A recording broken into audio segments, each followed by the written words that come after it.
Hello दोस्तों, नमस्कार। मैं सुनील संकल्प स्टडी पॉइंट में आपका स्वागत है। दोस्तों, आज मैं ईवीएस के टॉप 10 क्वेश्चन पर डिस्कस करूंगा जो यूपी टेट और सुपर टेट को ध्यान में रखकर बनाया गया है। दोस्तों, पहला क्वेश्चन क्या है? निम्न में कौन सा घटक जैविक है? घटक का मतलब समझते हैं, घटक दो होते हैं। एक होता है जैविक घटक, और एक होता है अजैविक घटक। पहले जैविक घटक समझ लीजिए। जैविक घटक क्या होता है? इसमें सजीव का वर्णन होता है। किसका? सजीव का, यानी कि जिसमें जीव होता है, ऐसे भी कह सकते हैं जिसमें वृद्धि होती है, उन्हीं को हम सजीव कहते हैं। जैसे वनस्पति जो है ना, पेड़ पौधे हो गए, वनस्पति हो गए, उनकी क्या होती है? वृद्धि होती है। वनस्पति हो गए, जीव जंतु हो गए, अपघटक हो गए, सूक्ष्म जीव जंतु हो गए, ये सब किस में आएंगे? जैविक घटक में आएंगे। लेकिन अजैविक घटक में क्या आएगा? अजैविक घटक में क्या आएगा? इसमें निर्जीव वस्तुएं आएंगी। जैसे वायु हो गया, जल हो गया, सूर्य हो गया, मृदा हो गया, ये सब किस में आएंगे? अजैविक घटक में। तो ये क्वेश्चन क्या पूछा है कि कौन सा जैविक घटक है? कौन सा जैविक घटक है? अच्छा, एक बात बताओ, कौन सा ऐसा चीज़ है जो सजीव की तरह दिख रहा है? वायु तो अजैविक घटक है, मृदा अजैविक घटक है, जल भी अजैविक घटक है। लेकिन अपघटक जो है वह क्या है? जैविक घटक है। ठीक है, अपघटक जो है वह जैविक घटक है। ध्यान रखिएगा, जैविक घटक और अजैविक घटक से क्वेश्चन पूछता है तो सजीव वाले जो होते हैं वह जैविक घटक हैं और निर्जीव वाले जो होते हैं वह अजैविक घटक हैं। चलिए नेक्स्ट क्वेश्चन पे चलते हैं। नेक्स्ट क्वेश्चन क्या है? नेक्स्ट क्वेश्चन है कि पारिस्थितिकी यानी कि इकोलॉजी शब्द का प्रयोग सर्वप्रथम किसने किया था? ठीक है, मतलब पारिस्थितिक तंत्र का प्रयोग सर्वप्रथम किसने किया था? तो इसका सही जवाब क्या हो जाएगा? अर्नेस्ट हैकल।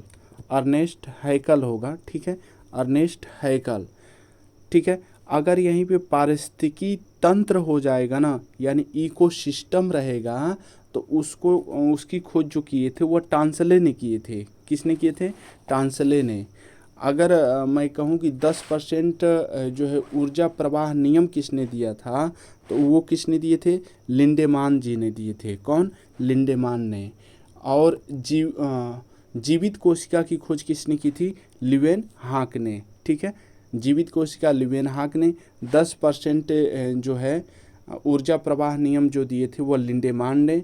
और पारिस्थितिकी का खोज जो किए थे वह अर्नेस्ट हैकल ने।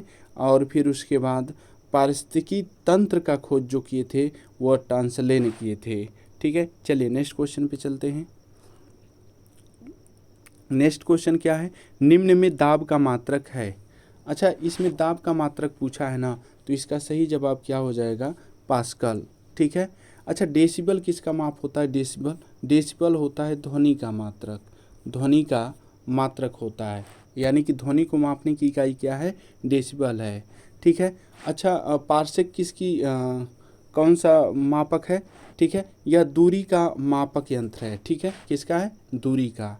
ठीक है, और जूल का मात्रक जो होता है, जूल किसका मात्रक होता है? वह कार्य का होता है। किसका? कार्य का मात्रक क्या होता है? जूल होता है। अच्छा, मुझे बताएंगे क्या प्रतिरोध का मात्रक क्या होता है? प्रतिरोध का ओम होता है। प्रतिरोध का ओम। आवेश का मात्रक क्या होता है? आवेश का मात्रक कूलाम होता है। क्या होता है? कूलाम।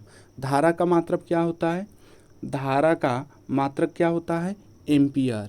और ओजोन परत जो होता है उसका माप कैसे करते हैं? डाप्सन में। कैसे करते हैं? डाप्सन में। चलिए नेक्स्ट क्वेश्चन पे चलते हैं। नेक्स्ट क्वेश्चन क्या दिया हुआ है? किस अनुच्छेद के तहत राष्ट्रपति क्षमादान कर सकता है? तो इसका सही जवाब क्या होगा? 72। अनुच्छेद 72 के तहत राष्ट्रपति जो है किसी को भी क्षमादान दे सकता है। ठीक है, अनुच्छेद 61 में क्या है? राष्ट्रपति पर महाभियोग है। और अनुच्छेद जो है 123 क्या है कि राष्ट्रपति क्या करता है कि अध्यादेश जारी करता है। क्या करता है? देश जारी करता है। ठीक है। अच्छा, अनुच्छेद 161 का है कि राज्यपाल जो है ना वो क्षमादान कर सकता है, लेकिन एक चीज़ को छोड़कर, किसको? मृत्यु दंड को छोड़कर वह बाकी कितनी भी सजा हो उसको क्षमादान कर सकता है। कौन? राज्यपाल। ठीक है। अनुच्छेद किसके तहत? 161 के तहत राज्यपाल जो है मृत्यु दंड को छोड़कर क्षमादान कर सकता है। और 213 में जो इनका अध्यादेश राष्ट्रपति का 123 में ना, उसी तरह से एक 213 में जो है राज्यपाल अध्यादेश जारी करता है। ठीक है। अच्छा, एक अनुच्छेद 53 है। अनुच्छेद 53 क्या है जानते हैं?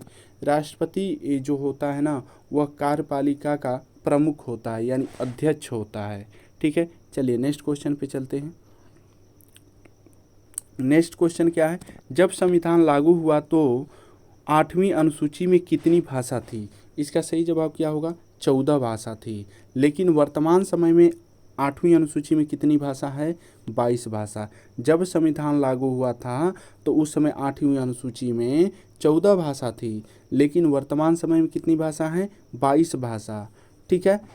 और एक बात और ध्यान रखिएगा, ये 17 क्या है? 17 जानते हैं? 17 जैसे मान लीजिए कि हमारे संविधान के भाग 17 में ना अनुच्छेद 343 से लेकर 351 तक जो है राजभाषा का उल्लेख किया गया है। किस भाग में? संविधान के किस भाग में? भाग 17 में राजभाषा का उल्लेख किया गया। अनुच्छेद कहाँ से कहाँ तक? अनुच्छेद 343 से लेकर 351 तक। ठीक है।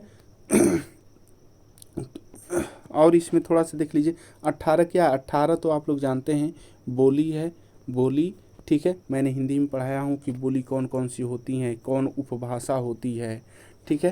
तो 5 उपभाषा होती है, 18 बोली होती है। ठीक है। तो इसमें थोड़ा सा और मैं बता देता हूँ कैसे कैसे भाषा बढ़ी। जैसे 14 जब हमारा संविधान लागू हुआ था तो उस समय कितनी भाषा थी? 14 भाषा थी। लेकिन एक संविधान संशोधन होता है, 21वां संविधान संशोधन 1967 में, और इस समय कौन सी भाषा जोड़ी गई? सिंधी भाषा जोड़ी गई। कौन भाषा? सिंधी भाषा जोड़ी गई। ठीक है। फिर उसके बाद एक संविधान संशोधन होता है जिसका नाम है 71वां संविधान संशोधन। कौन सा? 71वां संविधान संशोधन 1992 में। इसमें 3 भाषा जोड़ी गई थी, नेपाली, मणिपुरी, कोंकणी। इसके बाद एक और संविधान संशोधन होता है 92वां संविधान संशोधन। कब हुआ था? 2003 में। इस समय 2003 में जो 4 भाषा जोड़ी गई थी। कौन कौन? मैथिली, संथाली, डोंगरी, बोडो। ठीक है। चलिए नेक्स्ट क्वेश्चन पे चलते हैं। नेक्स्ट क्वेश्चन पे क्या दिया हुआ है? क्यूसेक से क्या मापा जाता है? क्यूसेक से क्या मापा जाता है? तो क्यूसेक से क्या नापेंगे? तो इसका सही जवाब क्या होगा? इससे क्या मापेंगे? तो इससे मापेंगे जल का बहाव। क्या मापेंगे? जल का बहाव मापेंगे। ठीक है। तो एक बात और इसमें समझ लीजिए। अच्छा, इस बहाव में जो होता है हम कैसे मापते हैं? जैसे नदियाँ जो होती हैं ना उसमें बांध बनाते हैं, तो बांध से हम कितना पानी छोड़ रहे हैं इसी हिसाब से नापते हैं क्यूसेक से, जल का बहाव। ठीक है। अच्छा, जल की शुद्धता जो नापते हैं वह क्या होता है? जल की शुद्धता जो नापते हैं वह BOD से नापते हैं, यानी इसका पूरा नाम क्या होगा? Biological oxygen demand. क्या होगा? बायोलॉजिकल ऑक्सीजन डिमांड से किसकी शुद्धता नापते हैं? जल की शुद्धता। और जल की शुद्धता में क्या नापते हैं? ऑक्सीजन को मापते हैं। ठीक है, कि इसमें कितना ऑक्सीजन है, कितना % ऑक्सीजन है। अच्छा, समुद्र की गहराई, यहाँ पे जल की गहराई दिया है, तो यहाँ पे आप लोग समुद्र की गहराई जो नापी जाती है वह किससे नापी जाती है? वह सोनार से नापी जाती है। किससे? सोनार से। ठीक है। चलिए नेक्स्ट क्वेश्चन पे चलते हैं। नेक्स्ट क्वेश्चन क्या है? नेक्स्ट क्वेश्चन दिया हुआ है, पृथ्वी दिवस कब मनाया जाता है? पृथ्वी दिवस कब मनाया जाता है? तो इसका सही जवाब क्या है? 22 अप्रैल को पृथ्वी दिवस मनाया जाता है। ठीक है। अच्छा, 22 मार्च को क्या मनाया जाता है? 22 मार्च को जल दिवस मनाया जाता है। और 22 मई को जो मनाया जाता है ना, 22 मई को क्या मनाया जाता है? 22 मई को जैव विविधता दिवस मनाया जाता है। क्या मनाया जाता है?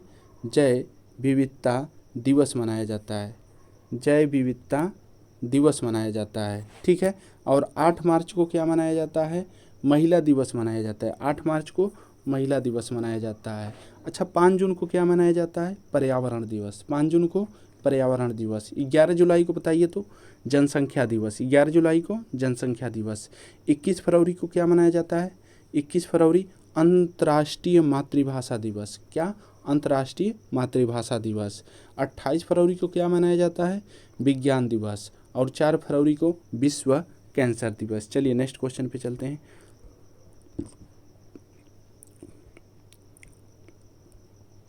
नेक्स्ट क्वेश्चन क्या दिया हुआ है?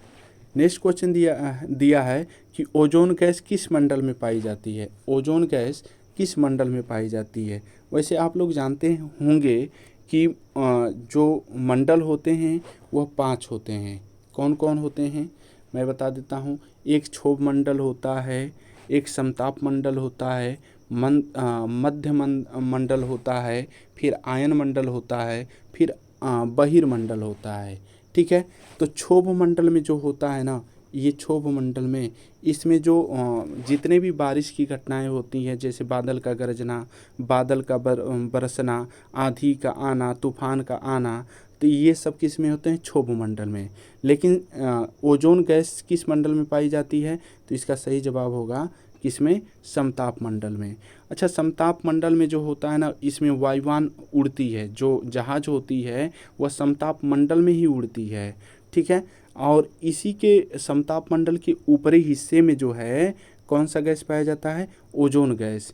ओजोन गैस का काम क्या होता है कि जो सूर्य से आने वाली किरणें होती हैं, पराबैंगनी किरणें ना, उनको रोकती हैं। ठीक है, क्या करती हैं? रोकती हैं। अगर वह नहीं रोकती तो वह गैस जो है सूर्य का पराबैंगनी किरण पृथ्वी पर आता और मनुष्य को क्या होता? कौन सा रोग?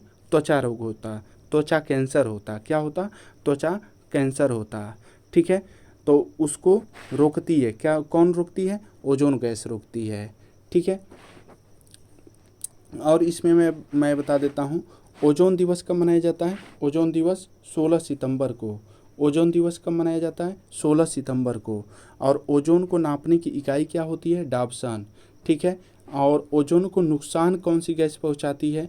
जो फ्रिज से नहीं निकलती है, CFC, क्लोरोफ्लोरोकार्बन, ये उनको हानि के रूप में पहुंचाती है। ठीक है, और इससे जो है ओजोन परत को संरक्षण के लिए एक प्रोटोकॉल आया था, उसका नाम था मॉन्ट्रियल प्रोटोकॉल सम्मेलन। कब हुआ था? 1987 में हुआ था। किसके लिए? ओजोन परत संरक्षण के लिए आया था। ठीक है, चलिए नेक्स्ट क्वेश्चन पे चलते हैं। सत्यशोधक समाज। सत्यशोधक समाज की स्थापना किसने की थी? तो इसका सही जवाब क्या हो जाएगा? ज्योतिबा बाई फूले। कौन किए थे? कौन की थी? ज्योतिबा फूले ने।